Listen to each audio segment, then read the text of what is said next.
I'm Lindsay. And I'm Kathy from the Kindergarten Kiosk Podcast, a part of the Education Podcast Network, just like the show you're listening to now. Shows on the network are individually owned, and opinions expressed may not reflect those of others. Find other interesting education podcasts at edupodcastnetwork.com. Hey, welcome back. Steve here, and today we're catching up with a previous guest. Her name's Dana Stahl. She's the author of the ABCs of Learning Issues, a practical guide for parents. Join us as we look at a few more learning issues and talk about how parents and teachers should approach the coming parent-teacher meeting. By the way, our first talk happened at episode 275. If you didn't get a chance, it would be awesome if you went back and listened to that talk as well. Lots to learn today. Thanks for listening. Don't forget to share and subscribe. Enjoy.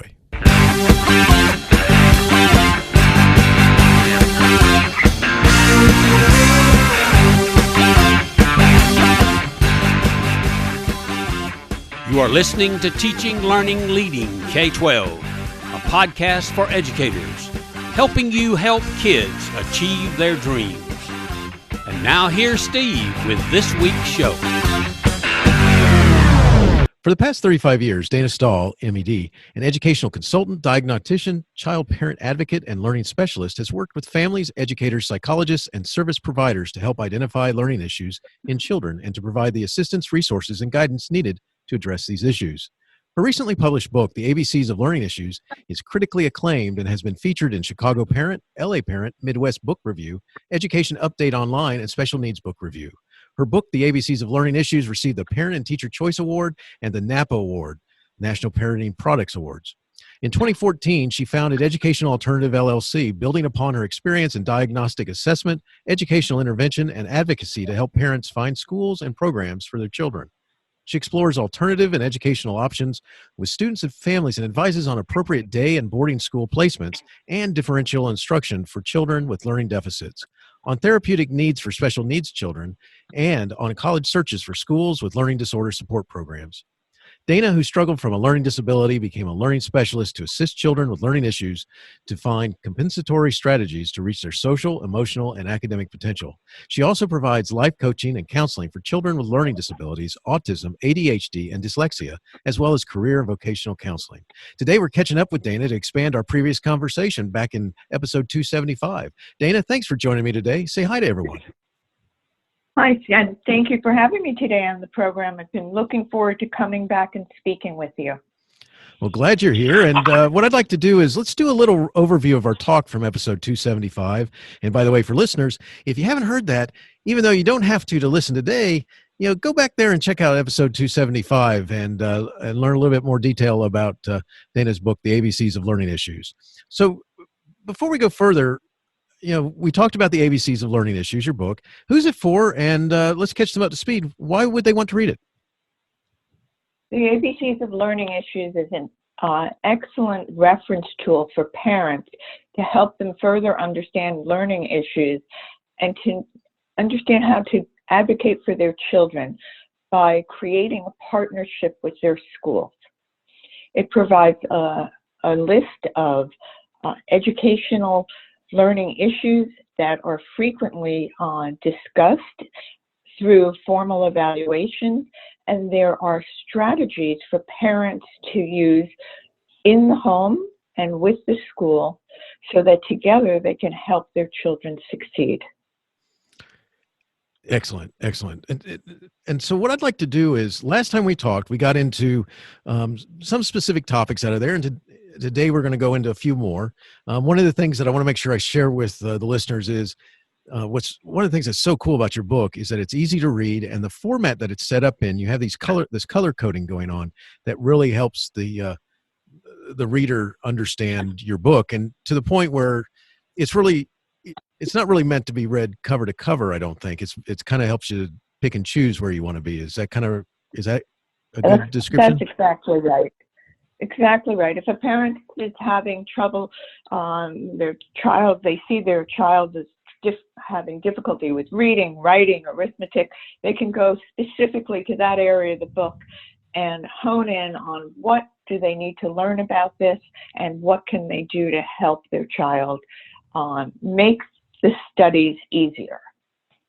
Excellent. And so one of the things that you do, one of the sections is it's called learning issues. And in this section, you have different learning issues and you describe what it is, you give the clinical definition, and then you give the educator's definition, and then you explain what it means, which I love. This is, you know, 'cause clinicians oftentimes are only describing things for themselves and everybody goes, what?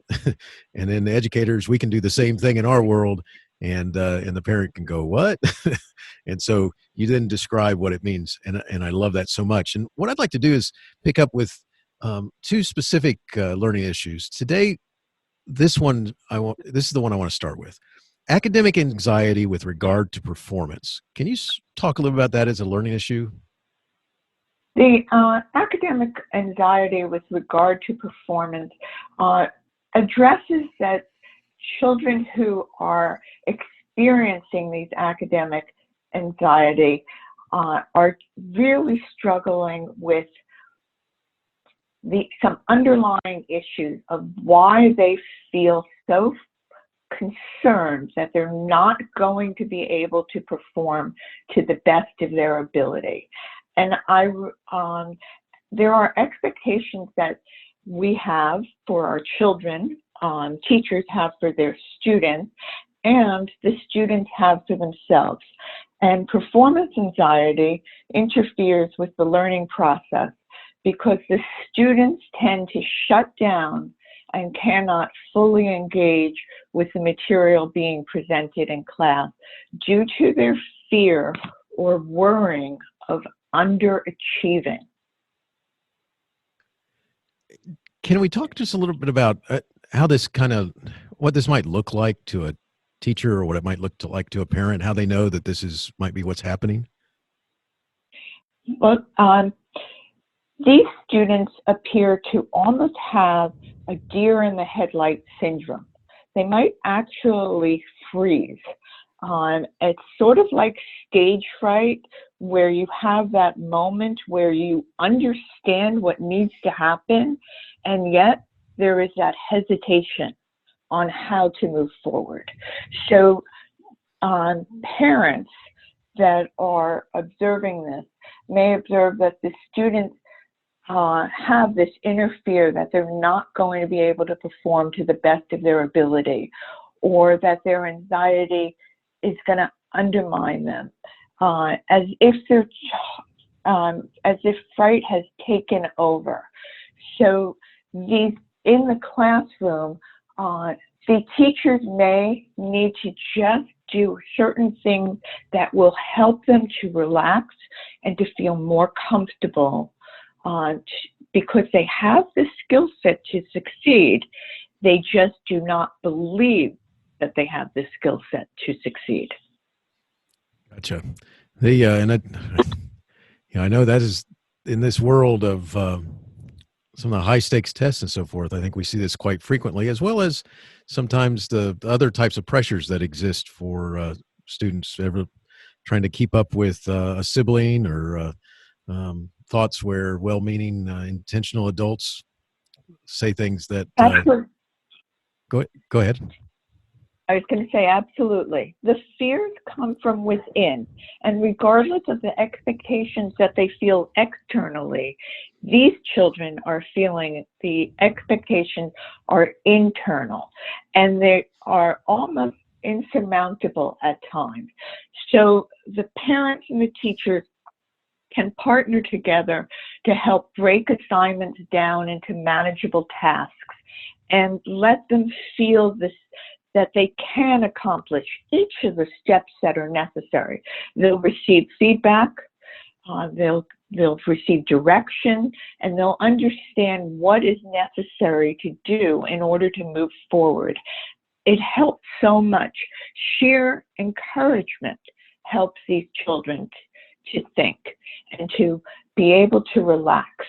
And so it's important that we allow them the opportunity, both at home and in school, to stop and redirect their thoughts. It's almost as if you want to take out 5 seconds and envision that stop sign and have the visual that you just stop and redirect when you're feeling overwhelmed and stressed. This engaging in mindfulness and meditation will help to alleviate some of the anxiety these children experience. Excellent. Just good advice. When we're talking about academic anxiety, another learning issue that you have is academic anxiety with regard to transitions. Could you explain that? The academic anxiety with regard to transition differs from that of performance in that these children they get stuck as if there's a snag in transitioning successfully from one component to the next. And so if you're involved in English language arts and then they're going to transition over into math, the child has gotten completely comfortable in the English language arts activity, and now that next secondary anxiety occurs for the transition of what's going to happen, and how do I conclude what I'm doing, and how do I initiate the next task. And this unfortunately happens multiple times a day as you move from one content-based subject to the next, or from lunch into recess into an art program. And these students need to find compensatory strategies that are going to allow them to breathe as one thing stops and the next thing begins. They deal very well with understanding structure and routine, and can rely on what comes next. These are not students who enjoy surprises in their day. So would you say that, I'm sorry, go ahead. I was going to say that in both cases of academic anxiety with regard to performance and transition, the skill set involved to succeed is there. It is the anxiety that is undermining the learning process. So would you say that a good skill for an adult, whether parent or teacher, to have with a child that's going through these types of anxiety would be patience and maybe a little bit of empathy or understanding? It's always helpful in any situation. And what can also help in the teachers can set up what is the schedule of the day, and there can be a heads up that, class ends in 10 minutes, or we're going to be wrapping up math and leading into social studies, and just a simple heads up of what's coming next can really help with the student who has difficulty with transitions. Excellent. So let's kind of get into the thought of a parent-teacher meeting coming out and what a parent can do. So a parent-teacher meeting is going to come up. What are some questions that a parent could prepare ahead of time, or at least look at asking during the meeting? What are some types of questions you would ask? Well, I always suggest to parents that they go into their meetings prepared, because typically a parent-teacher meeting is about 20 minutes long, and the teacher has an agenda as well. They need to indicate the present level of performance, how the child has transitioned into the school year, what's going on a social emotional level, are they getting along well, do they come to school prepared with their homework, are they participating within class. So these teachers have a great deal of information to share with the parents, but at the same time, parents have a great deal of information to share with the teacher. They are the ones who understand their children and know what their strengths and vulnerabilities are, and where the pitfalls were in the previous year, and where they stood out. And they want to also let the teacher have that information.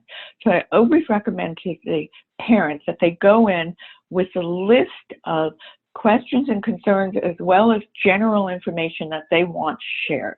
And the important component on a parent-teacher meeting is to make sure that you do not leave that meeting until all your questions are answered, and or you have a follow-up meeting planned.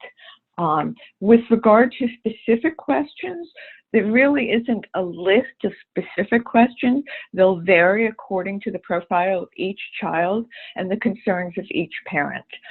But if there were questions with regard to academic concerns, some of the questions could be, what are my son's strongest and weakest subjects? What are some of the examples of the strengths and weaknesses he has? Does he seem prepared for quizzes and tests?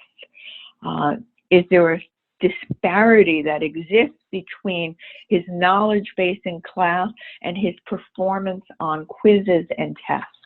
And these are the types of questions that someone who's trying to seek out the academic competence of their children in class. But if the parents have questions regarding the social emotional side, if they're concerned about bullying, these parents can ask, is he sought out during structured or unstructured time? Does he have one or two friends with whom he feels comfortable? What steps are being taken to help him not be targeted by his peers?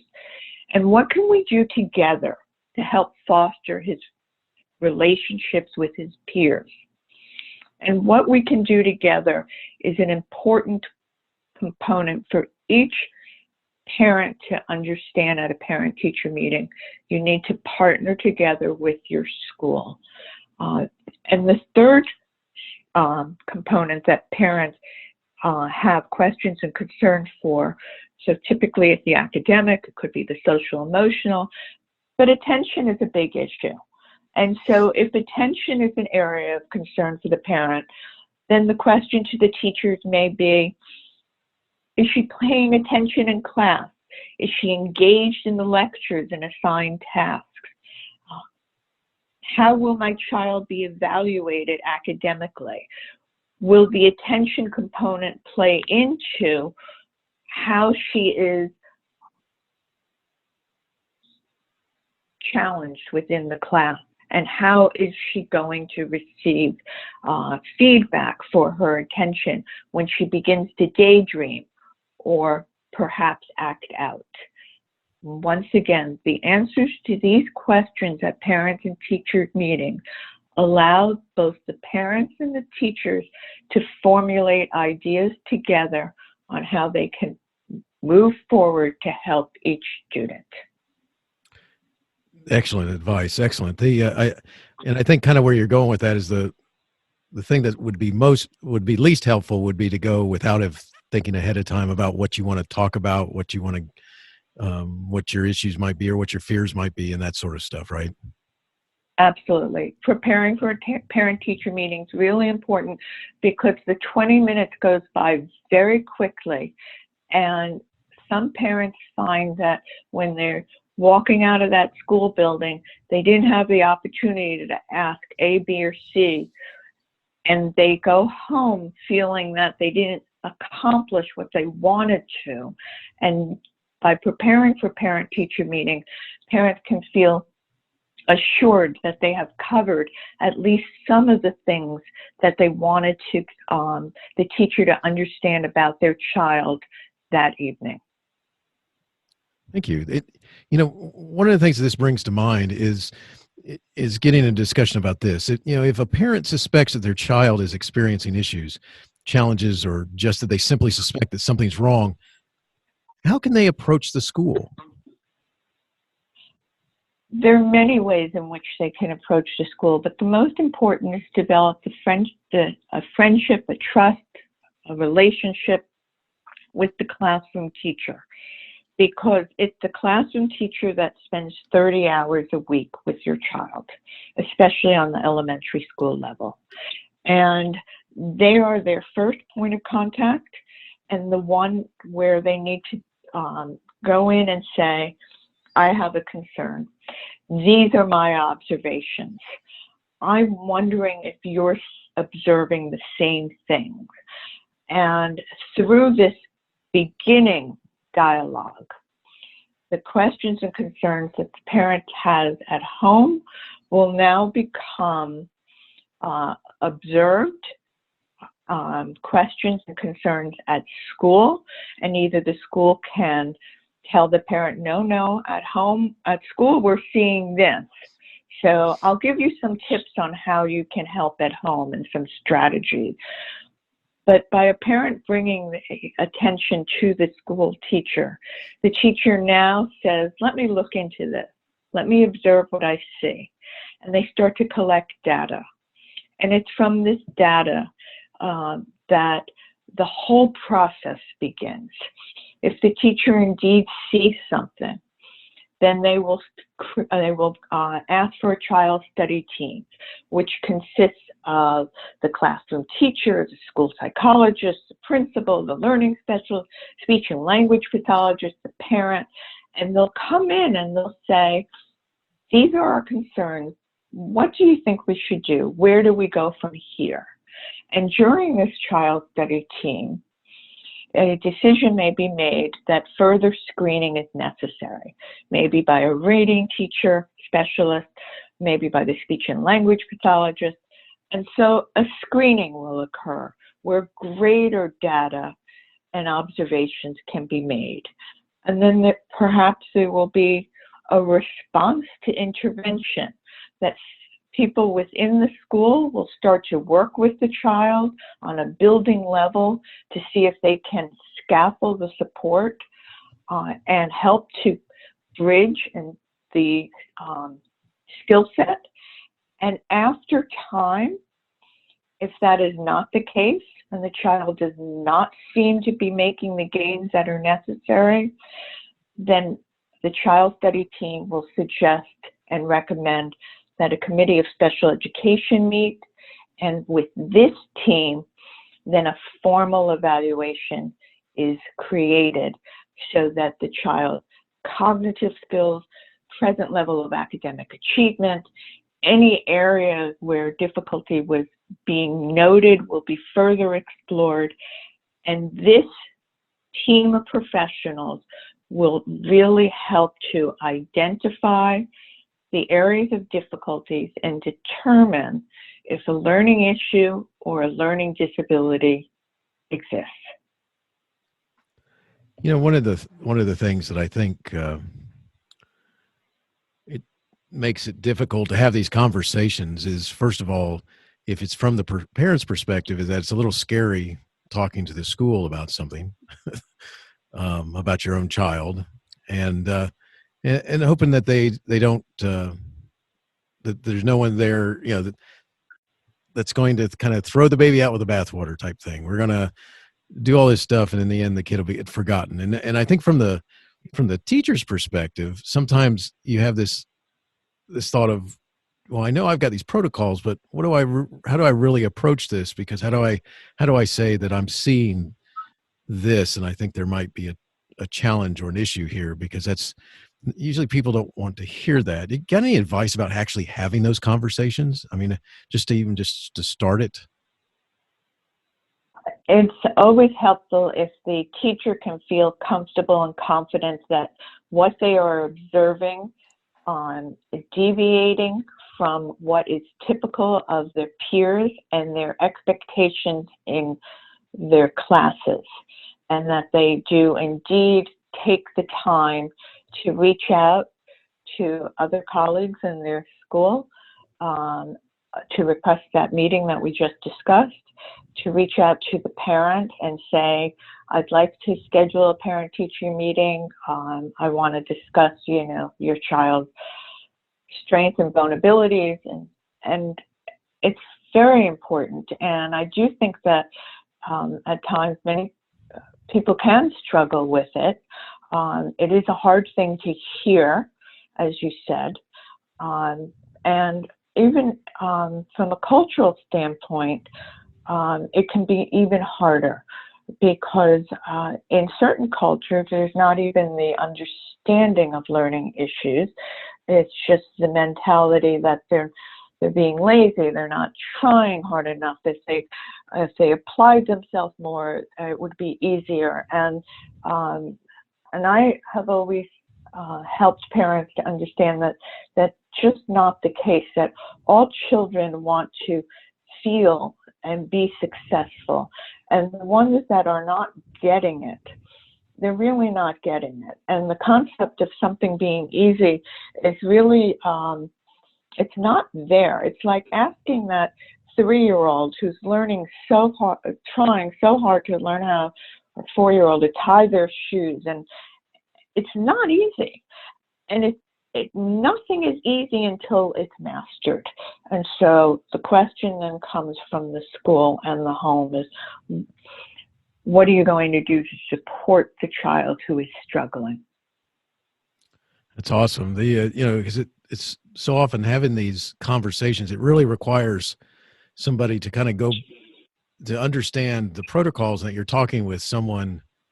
And I think this is what kind of slows up the process, is that they know that they're talking with a parent about their child. And so that becomes kind of a nerve-wracking sort of thing to have that happen, to actually have that meeting to talk with them about, what they're seeing. And I know that schools have their protocols, but I know that just being able to have some advice about how to kind of understand how important it is that you have that conversation, as opposed to thinking that, because sometimes, as somebody in the building, whether it's a principal or a teacher, we get the feeling that we can handle this, we can deal with this. It's just a matter of doing the, whatever this thing is that is going to fix it. And in the end, it may not be fixable like that. And I think that type of advice is just great. So thank you. Being able to help us approach those meetings. One of the things I'd like to ask you is, what advice would you give a parent if they're not happy? And I heard you touch on this just a little bit before, but what advice would you give a parent if they're not happy with the lack of attention? They feel like there's a lack of attention, or there's something else with their child that they're just not happy with. I mean, what suggestions would you go about giving them and meeting with the school, or trying to make a meeting happen if they're not happy with what's going on? Well, at certain levels, if a parent is not happy with something, such as the implementation of a 504 plan or an IEP, once there is a plan in place, there are many more structured avenues to choose in which to go in and say, I have my concerns that A, B, and C haven't been addressed, and I really would like to understand how we could move this forward. And I thought I was going to receive my help in this capacity, and I'm not seeing that. So what can we do? But that has the tone is so important.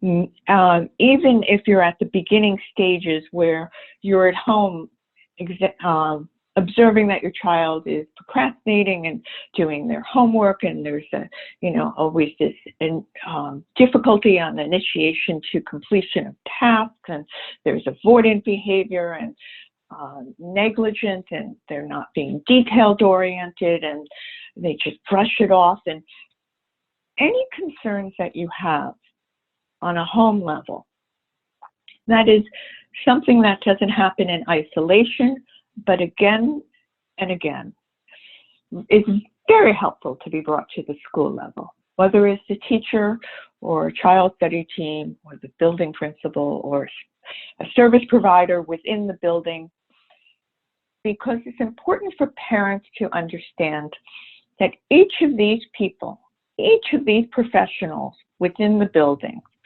administrators, service providers, educators, have come to the field because they want to make a difference. And they really are there to help encourage children to feel and be successful. But they need a partner. And that partner is everyone at home, whether it's a guardian, a parent, a step-parent, and someone who is helping out with the homework, preparation of quizzes and tests. And together, you need to say, and keep it in I terms when you're coming from home, this is what I am observing. These are the difficulties that I am seeing. What can we do together? What strategies can you give me that will allow me to help develop the skill set at home?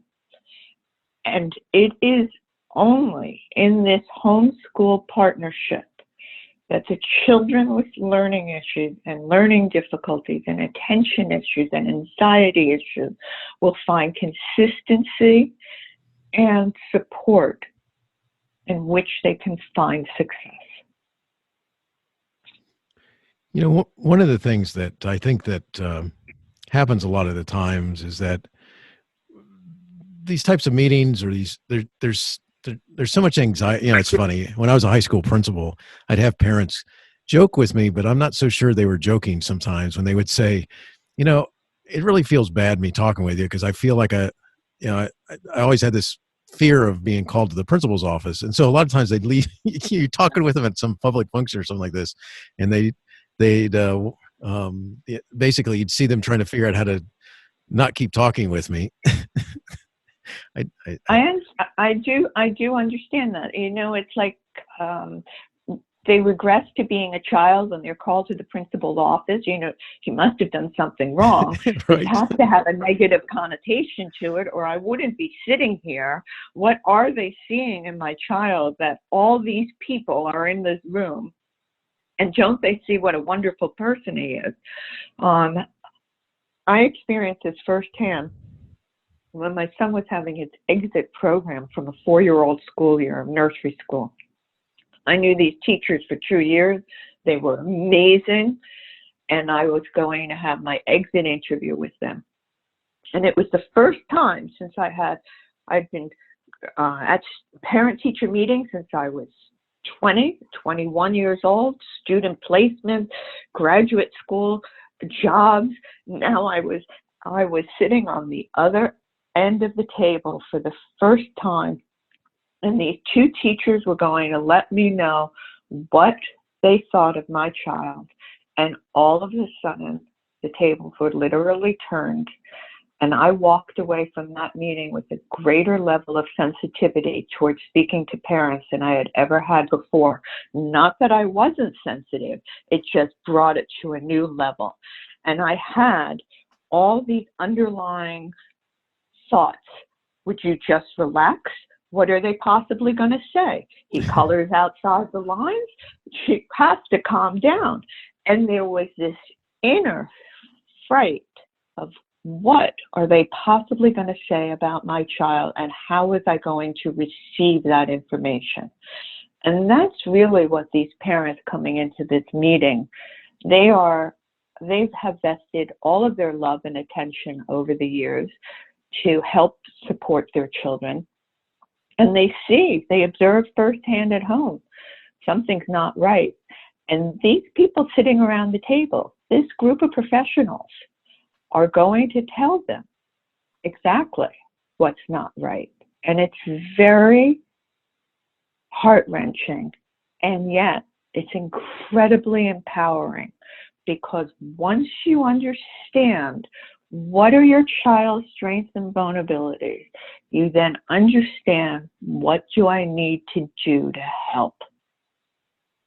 And there is the beginning stage of an action plan. That's excellent. That's, you know, it's funny because for the most part, everyone is trying to accomplish the same thing, which is trying to figure out how to help the child.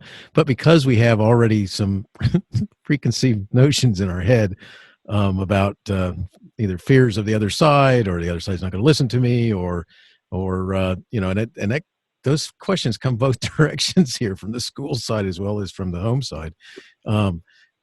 You know, it's funny because sometimes you almost have to take those steps backwards just to say, take a few steps backwards just to say, let's talk about why we're here. And I've seen those interactions get so much better when there has to be some reminders, because sometimes people come in and I think that their first thing is that I need to and these aren't the right words, but it starts off just on the wrong foot, where it's about telling people, I'm going to tell the school exactly what I need them to do. And that the same can happen from the other side. I'm going to tell the parent exactly what they need to do. And I think that's the wrong way to go about it. I mean, what are your thoughts about that? Yes, this is, I have seen that as well. You're absolutely correct. But they are unproductive meetings. Right. Because if you can find a way in which you can relate to the parents, their concerns, their questions, and they can begin to understand these are our observations at school. This is what we need him to learn to do in order for him to work within the classroom and his peers and to find the success that we all want him to find. So I think every industry has its language, and there is a language within the field of education. And oftentimes parents don't know it. They don't know the difference between a push-in and a pull-out. They don't understand what the school is saying when they talk about utilizing certain tools, accommodations, and interventions to help a child. But once they do, once together you have this level of language that is common, then you increase the dialogue and you increase communication, and therefore you increase a partnership. And that, I think, is key for parents feeling comfortable and for the schools being able to say to the parents, we need to be able to do A, B, and C in order for your child to progress in the manner that would be successful for him. Excellent. What's one thing, we've been talking about preparing for the meeting a couple different ways, and from the parent side and the school side. And if you were to give, let's take a contentious sort of situation. If you're going to give one piece of advice to both sides, and you're kind of acting like a mediator, what would be something that you would want to say to kind of get people to think about the reality of why the meeting's been brought together? The parents need to go into the meeting believing that these are professionals that have entered this field because they have the child's best interest at heart. They should not, in any capacity, be looking at the professionals in the room, from the administrator to the educator to the service provider, as adversaries. These are the people who are there to help their child move from one stage of development to the next. That is my advice to the parent. My advice on the school side is for them to listen to the concerns that the parents are bringing to the table. It may very well be that their child is exhibiting the ability to read in class, but at home it becomes apparent to the parent that comprehension is compromised. It may be apparent to the teacher that from a computational standpoint in math, the child is not succeeding and making careless and erroneous errors. But at home, it's apparent to the parent that the child is conceptually understanding that 5 times 2 is the same thing as 5 plus 2, and therefore does not understand why they're not having the success on the quizzes and the tests that are in school. So it's twofold. The school needs to listen to the parents. They spend the most amount of time with the child. Their observations are true. And the parent needs to understand that the school is there to help. And they are the professionals and have the ability to know how to help. But it doesn't work unless you form a home-school partnership. And I love that. I love that reference, because that is so important, because otherwise, if one's dominating the other or is refusing to listen to the other, the kid's going to lose. The kid's going to lose. Right. That's exactly it. One of the things I want to shift off of the meetings and such for a little bit, and sorry to keep going at that, but I think sometimes that's something that we really need help as professionals and as parents, because the meetings are going to have to happen and we want them to go well. And I appreciate you spending some time there with me. Could you share a little bit about, let's go to something different. Could you share a little about adapting homes for LD children? Certainly. So the concept of this is that if children have learning disabilities from 9 to 3, they do not go away from 3 to 9. So from bus to bed, if you have time management and organization difficulties in school, you're going to have time management and organization difficulties at home.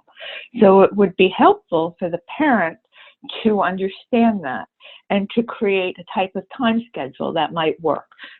Snack, play, homework, dinner, bath, bed, whatever. Create time management and organization for the child so that they can have a framework in which to direct themselves. If indeed the child has difficulty with left-right directionality or visual perceptual skills in school, they will at home as well. So in doing something as simple as helping prepare for dinner, maybe turning on the oven, that right front burner looks a lot like the left back burner, and so maybe they could be color-coded. Maybe we could have red for hot and the blue for cold, or you could do an R and an L and help them create their own ability to adapt the stove.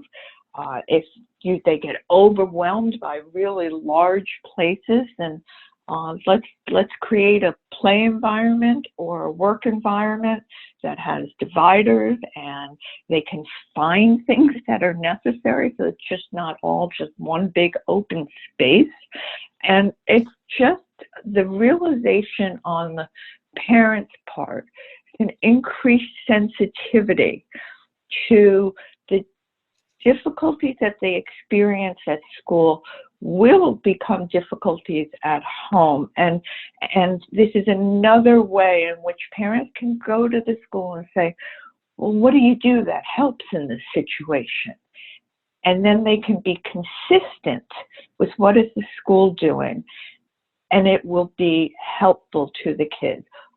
Organize that book bag getting out in the morning. Make sure the folders are in, and the shoes are by the door, and the coat is there, and the gloves, and so they're not scattered, and the bus doesn't get missed because they're looking for 4 different things in the last 30 seconds. And so it takes a little bit more time on the parent side to think about, where does my child need help? And then they help coordinate that within the home. Excellent. Before we go, if someone wanted to connect further with you, Dana, where would you send them, and where can they find your book, ABCs of Learning Issues, A Practical Guide for Parents?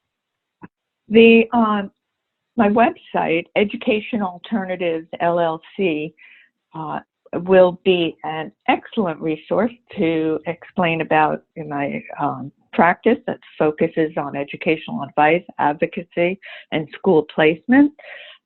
It will have the where to go to get the book on the ABCs of Learning Issues, that is in English and Spanish. It also has a URL available where you can ask confidential questions and raise concerns about your children, and I will answer them. And at the end of March, there'll be an online course for parents that will help to support and advocate for children. And within that, there will be 10 various informational sessions, some of which we addressed today, such as the Parent-Teacher Conference.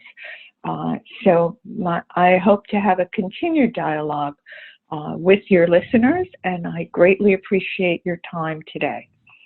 Well, this has been awesome catching up with you again, Dana. I appreciate you taking time to do that. I want to remind everybody that back at episode 275 is our first talk about the ABCs of Learning Issues, A Practical Guide for Parents, which is your book. And this is neat catching back up and getting into some more specifics.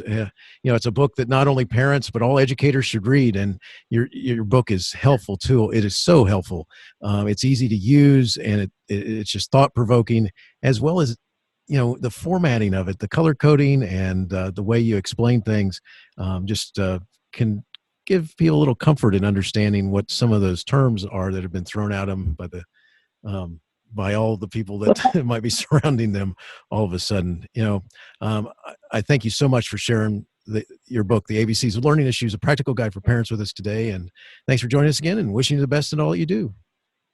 Thank you very much for having me. Have a great day. Teaching Learning Leading K-12 is excited to be a member of Voice Ed Radio.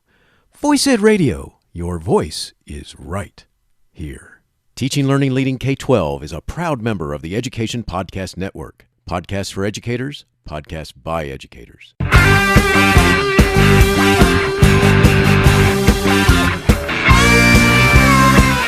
The opinions expressed on Teaching Learning Leading K-12 are those of the guests and host.